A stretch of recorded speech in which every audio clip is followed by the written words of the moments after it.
texto de Charles Baudelaire, publicado em 1859 na Revue Française, uma das poucas publicações abertas para Baudelaire. Comme l'industrie photographique était le refuge de tous les peintres manqués, trop mal doués ou trop paresseux pour achever leurs études, cet universel engouement portait non seulement le caractère de l'aveuglement et de l'imbécilité, mais avait aussi la couleur d'une vengeance. Qu'une si stupide conspiration dans laquelle on trouve, comme dans toutes les autres, les méchants et les dupes, puisse réussir d'une manière absolue, je ne le crois pas, ou du moins je ne veux pas le croire. Mais je suis convaincu que les progrès mal appliqués de la photographie ont beaucoup contribué, comme d'ailleurs tous les progrès purement matériels, à l'appauvrissement du génie artistique français, déjà si rare. A fotografia se integrou, virou ambiental, né? Ela está no ambiente, a imagem está toda ela no ambiente, e eu acho que temos que recuperar esse valor da fotografia. A minha preocupação é com a história, é com uma coisa mais permanente e mais consistente.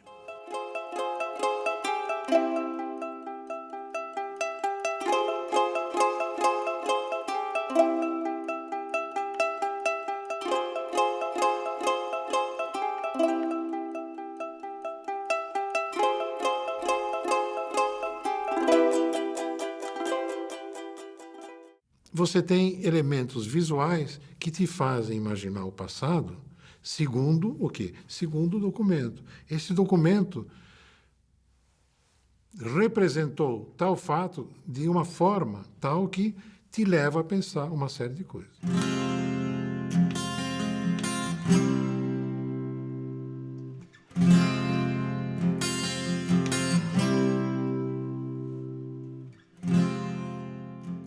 Um documento histórico interessante, que é a foto do Getúlio sendo penteado pelo Gregório Fortunato.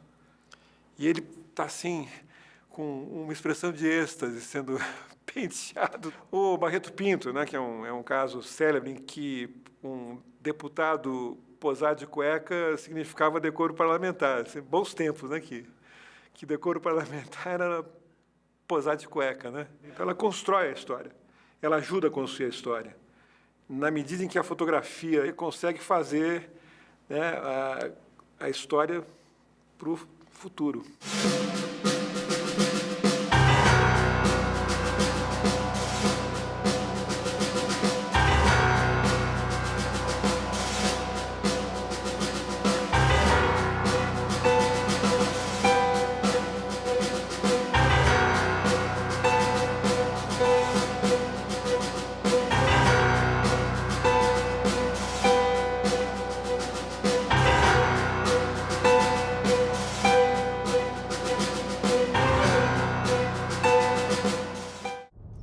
Como seria uma história da fotografia no mundo se tivesse sido escrita a partir da América Latina, da África ou da Ásia? Boris Kosoy. O Hércules Florence realmente existiu. Ele acaba descobrindo o método de imprimir pela luz em 1833. Consegue obter reproduções de diplomas maçônicos. Realizou esse feito aqui no Brasil. A fotografia foi anunciada, a invenção da fotografia, a descoberta da fotografia, em 1839, pela Academia de Ciências de Paris, né? E se atribuiu, então, a Daguerre, o grande descobrimento que a França doava nobremente a todo mundo. O daguerreótipo e o imperador. Fotógrafo, colecionador e mecenas.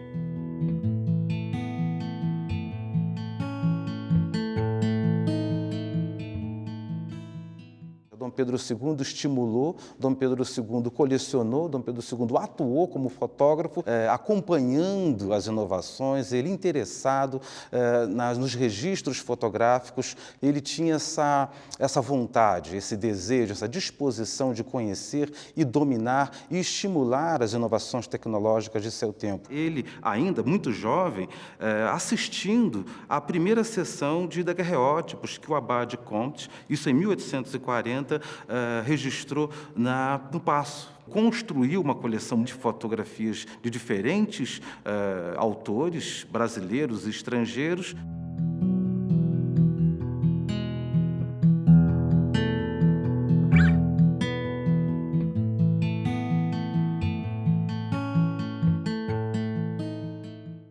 Temos Victor Fron, por exemplo, que também é um livro fundamental, que é o Brasil Pitoresco, que é uma visão idílica do Brasil, do povo do Brasil, das pessoas ilustres do Brasil, das paisagens do Brasil, tendo como base a fotografia.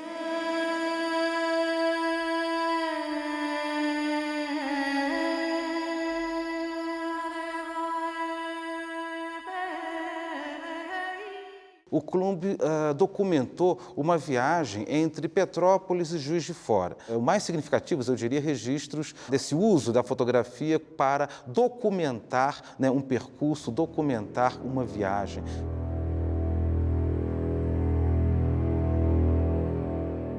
O STAL é muito interessante observar, porque são técnicas mistas.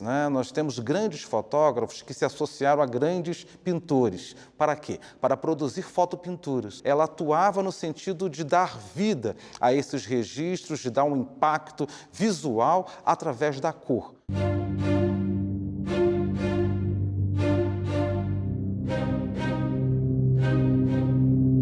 O Ferrez é como um grande paisagista,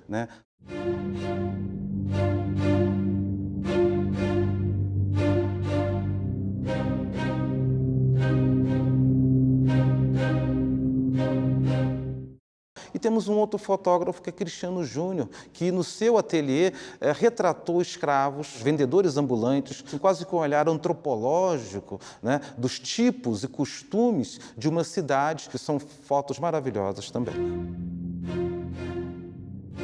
Agassiz veio dos Estados Unidos defender o criacionismo. Ciência ou política? Ele encomendou ao fotógrafo Augusto Stahl, que tinha estabelecimento fotográfico no Rio, para fotografar especificamente africanos e africanas. O Louis Agassiz acreditava piamente na inferioridade dos negros frente aos brancos. As séries compostas pelo Agassiz se tornaram referência à fotografia antropológica nas próximas décadas. Ele era completamente contrário à miscigenação. Ele acreditava que a miscigenação levava à degeneração. Mas é claro que as conclusões de onde está a degeneração, onde está a inferioridade, nunca é respondida. Nossa gente mestiça provou que misturar faz bem ao sangue e à vida. Genial foi Militão de Azevedo, O Militão, ele faz um álbum comparativo, em que pega mesmos locais, com o mesmo ângulo e com um intervalo de tempo de mais de 10 anos, e registra essa cidade mudando,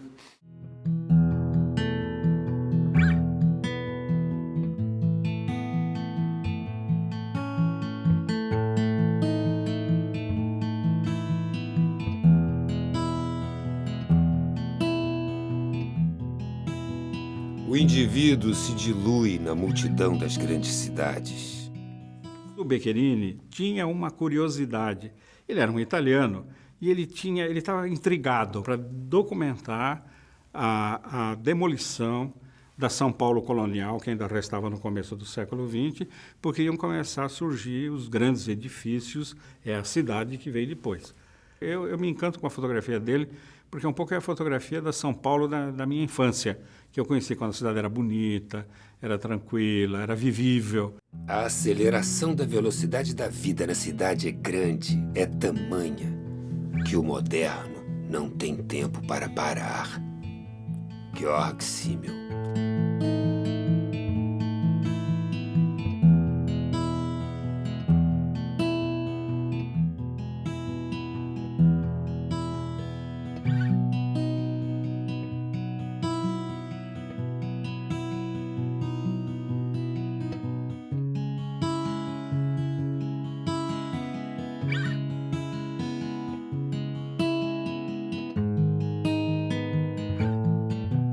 German Lorca, 90 anos.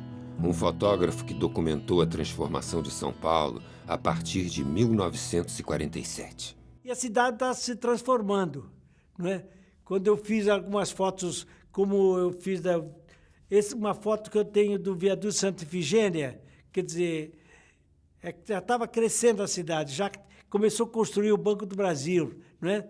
Tem outras fotos da cidade da Avenida São João, por exemplo. A cidade não estava ainda modificada. Na história do quarto centenário, eu falei, vou documentar todo esse negócio.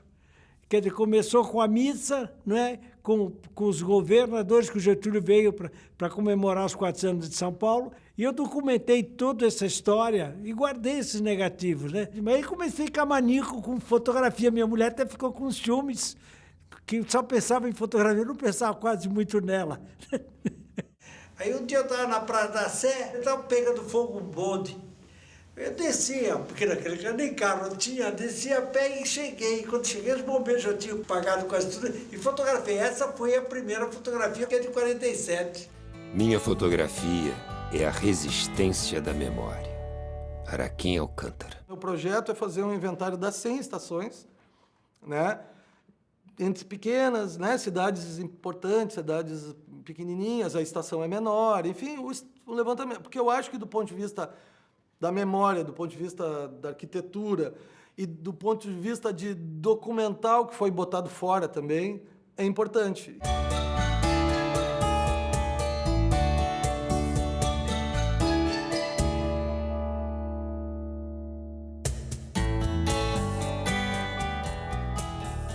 Luiz Achuti enquadra ruínas para rememorar a história viva. O trem traz os namorados, leva os desquitados, traz o jornal, o Correio do Povo, né? Traz a comida, traz a avó, leva o neto, né? E ele tem horários fixos, ele regula a vida de uma cidade. E o meu pai comentava que no quintal da casa, quando as galinhas ficavam agitadas, tá? Era porque elas sentiam a vibração e que o trem dali, alguns minutos, o trem de tal hora, não me lembro, o trem das 6, estaria chegando. O trem é central numa cidade, se ela existe com o trem.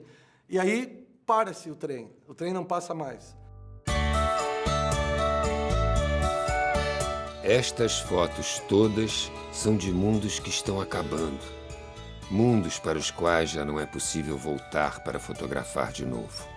José de Souza Martins. Eu fotografei a fábrica em que eu trabalhei quando era criança. Fui tentado a fazer isso. E era uma coisa muito impressionante, porque eu não conseguia ver, nas imagens que estava fazendo, o vazio que estava diante dos meus olhos. Quer dizer, eu via as pessoas trabalhando. A fábrica foi toda desmontada depois de 80 anos de funcionamento. Então, ficar nas ruínas. Tem ruínas para todo quanto é canto até hoje. Eu estou em sintonia com o meu tempo, com a minha... A partir do Brasil, a partir de São Paulo, a partir do Bom Retiro, do bairro que eu nasci, com fotos que eu fiz nos anos 70, anos 60, da sacada da minha casa, com coisas atuais. Eu estou sempre aí, do Bom Retiro para o mundo, passando pelas cidades, pela vida moderna. Eu acho que é um retrato a partir de mim, da minha existência ultrapessoal, de um mundo contemporâneo onde foi possível estar. Serão os fotógrafos de hoje os inventores do amanhã? Em vários lugares que eu fui em São Paulo, que só através da fotografia, que em Noturnos eu quis fazer, assim, ter uma linguagem diferente. Esse aspecto de São Paulo ser uma cidade mais fantástica, mais surreal. Então eu joguei com as cores como um elemento para, né, chegar nessa linguagem. Kit Paranaguá e as quase memórias do Rio de Janeiro. Eu chamei quase memória porque são coisas que realmente marcaram, né, e que vão desaparecendo. Tem umas que já são memória, não são mais quase memória. A Help, a Fábrica da Brahma, que tem esse círculo aí, que é a escada da Fábrica da Brahma. Por que tudo tem que ir abaixo, né, sabe? É uma coisa estranha isso, né? O arquiteto não pensar em incorporar a cidade, não botar tudo abaixo e refazer, né? Como em todo lugar do mundo, você tem uma arquitetura em cima de outras coisas que vão se reconstruindo. Então, essa quase memória são coisas que estão aí, que vão ser mudadas. O Cais do Porto, que está sendo totalmente modificado, né, sabe? Espero que eles preservem alguma coisa. Eu acho que vão preservar uma parte, né, mas muita parte vai virar memória mesmo, né? A imprensa incorpora a fotografia à informação. O jornalismo no Brasil era muito beletrista, era palavras e palavras, né? O fotógrafo era um complemento documental. Deu impacto à fotografia, né? Ela passou a funcionar, ter uma função própria, né? No período da ditadura, em que a preocupação dos censores eram as palavras, a foto tinha um pouco mais de liberdade, porque eles estavam preocupados com as palavras. As proibições eram com relação a temas, a fatos. Através da fotografia você podia dizer muita coisa. Eu gosto muito de ter sido um dos fotógrafos, né, que gerou referência visual para esse tempo.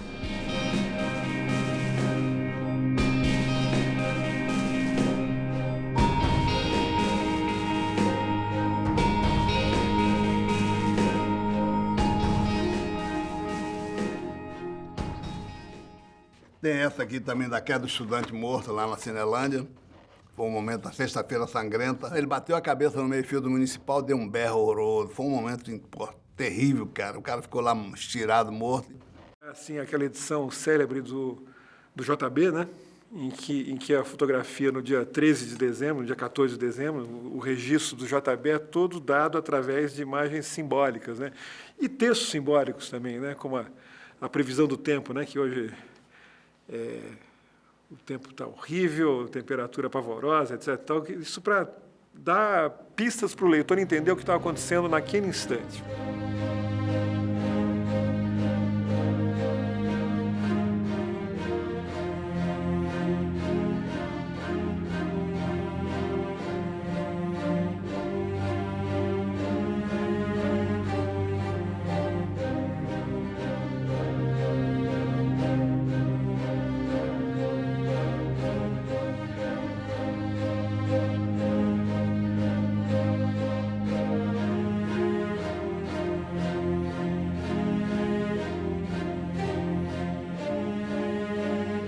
É o tempo da travessia. Se não ousar fazê-la, teremos ficado para sempre à margem de nós mesmos. Fernando Pessoa. E o que tinha naquela foto? Uma foto interessantíssima, porque está lá Dilma Rousseff, estudante, altiva, valente, olhando, né? E os dois milicos atrás esconderam o rosto, né? Novembro de 70, aquela foto foi publicada pela Última Hora. Hoje, isso revela, né, um momento simbólico, né? Quando se discute a Comissão da Verdade, né, que é a pauta do dia, você vê que, né, a Dilma se tornou presidente, né, e eles continuam se escondendo.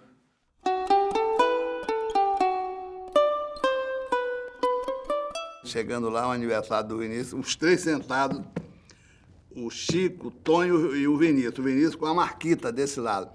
E o Vinícius bebia uísque. Aí o Vinícius tome-lhe uísque, beijava a Marquita, que mulher mais linda do mundo, meu amor e tal. E os outros bebendo chopp. Aí ele agarrou o Vinícius, o Chico, e disse, vem cá, vamos fazer a foto do Evandro. E eu levei um choque, um susto, mas que diabo é que ele vai aprontar? Ele deitou numa mesa, os três, agarrou o Chico e o Tonho e deitou, os três deitaram ali, eu gritei pro Teixeirinha, que era o mestre da época, Teixeirinha, me ajuda aí, traz um negócio aí pra eu subir, sei lá, um banco, uma escada, qualquer coisa que eu tinha que ficar mais alta.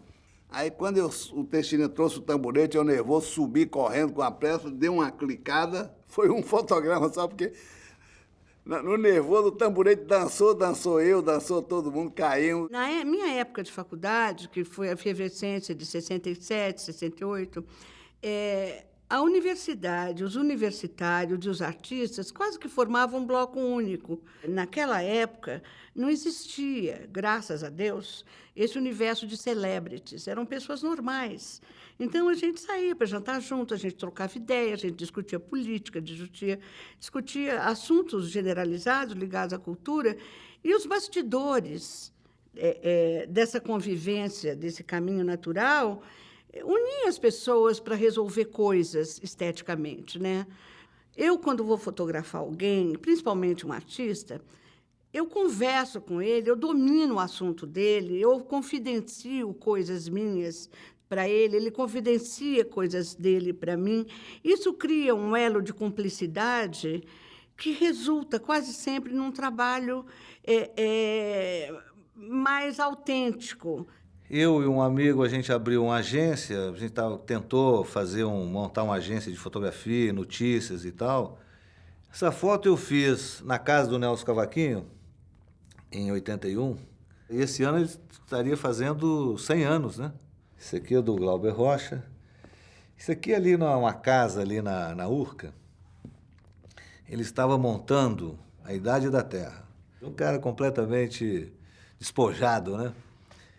E essa aqui, eu não pedi para posar nada, essa aqui ele fez esse movimento mesmo dele aí, de segurar o sol aqui com a mão aqui para tentar tampar a luminosidade, aí deu um gesto legal e tal, assim, eu fiz ele ali. Eu fiz uma série de coberturas diferenciadas de futebol, a Olimpíada, golpe militar. Então, eu acho que foi muito importante. Eu acho que por isso que eu digo que a fotografia teve um papel fundamental, importante na história do Brasil, e na minha história, e na história do jornalismo brasileiro.